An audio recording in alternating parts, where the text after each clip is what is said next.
Tu as creusé beaucoup trop profond, Scoop. J'avais pourtant dit un trou de la profondeur de 3 autobus. On pourrait faire une pyramide d'autobus là-dedans. Alors, voyons ce que tu as déterré. On dirait une sorte de mur. Mais on n'a qu'à remettre de la terre par-dessus. Non, ce n'est pas possible. Quand on fait une découverte de ce genre en creusant dans la terre, il faut arrêter les travaux. Je n'en suis pas complètement sûr, mais ce mur, il y a des chances qu'il soit rare et très ancien. Je vais téléphoner à Anish Bose, l'archéologue. La créologue? Non, un archéologue. Ce sont des scientifiques qui nous apprennent des choses sur les époques passées en trouvant des vestiges qui ont été enterrés pendant des centaines d'années. Hein? Leur métier consiste à creuser et fouiller la terre. Je croyais que c'était le mien. Je pense que tu as suffisamment creusé pour aujourd'hui, toi. Oui, il n'y a aucun doute. C'est l'une des découvertes les plus excitantes de ces dernières années. Ça représente une... Mauvaise nouvelle.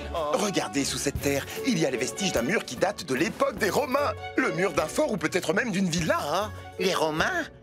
Qu'est-ce que c'est? Les Romains étaient un peuple qui vivait ici il y a environ 2000 ans. C'était d'excellents bâtisseurs. Ah, comme nous, Scoop. En parlant de construction, Dr Bose, quand est-ce qu'on pourra reprendre les travaux? Eh bien, difficile à dire, mais à première vue, ces fouilles vont prendre au moins un mois.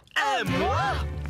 C'est trop long! J'ai fait ce trou en seulement une matinée. Oh, mais contrairement à toi, on doit creuser lentement, en faisant très attention. Pas étonnant que ça prenne tant de temps. Vos pinceaux sont minuscules.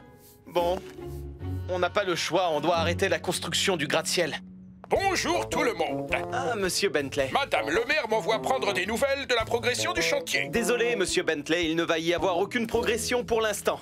Aucune progression? Oh non, quel malheur. Madame le maire va être très contrariée de l'apprendre. Allons en discuter dans mon bureau, autour d'une tasse de thé. Les tasses font 9 cm de profondeur. Eh bien, je dois admettre que votre invitation est tentante.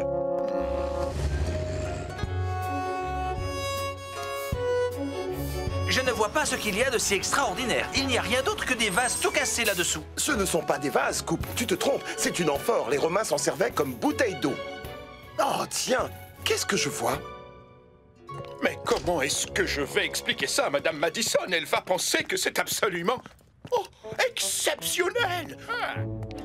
Si j'en crois ce que je vois, cet objet doit être un odomètre romain. Approchez-vous, Bob. Vous allez trouver ça fascinant. C'est un odomètre.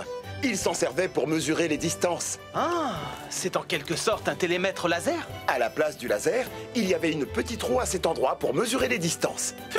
Ça devait prendre des heures. Oui, il n'y avait pas d'engin à moteur pour aller plus vite à l'époque. Les gens se servaient d'outils fabriqués à la main, de poulies et de grues.